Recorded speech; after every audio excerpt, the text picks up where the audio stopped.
ওসমান হাদির ওপর হামলা বিচ্ছিন্ন ঘটনা, এরপর আইনশৃঙ্খলা পরিস্থিতির কোনো অবনতি হয়নি বলে দাবি করেছেন প্রধান নির্বাচন কমিশনার এএমএম নাসির উদ্দিন।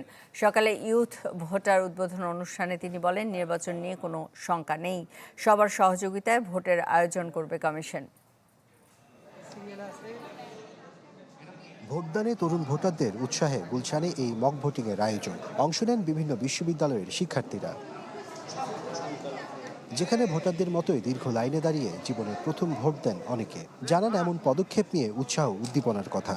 ভোটের প্রসেসটা জানবো, কিভাবে নির্বাচনে ভোট দেওয়া হবে ওই সম্পর্কে ভালো লাগছে। এটা কেন আমাদের জন্য গুরুত্বপূর্ণ, কিভাবে আমাদের আগামী বাংলাদেশ নির্বাচনে এটি সহায়তা করবে, এই যাবতীয় বিষয়গুলো সম্পর্কে আমি জানতে পারছি। এখানে এই দিনে অনেক কিছু শেখার আছে, এখানে কিভাবে ভোট দিতে হয়, কিভাবে দিলে ভোট নষ্ট হবে, এগুলো শিখতেছি।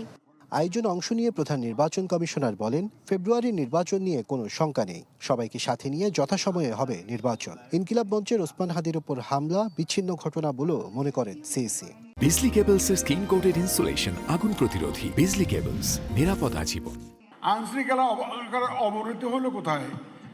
একটু মাঝে মধ্যে দুই একটা খুন খারাপি হয়, যে হাদির একটা ঘটনা হয়েছে, আমরা এগুলো বিচ্ছিন্ন ঘটনা বলে মনে করি। এই ধরনের ঘটনা তো সবসময় ছিল। আগে কি আহসানুল্লাহ মাস্টার খুন হয় নাই?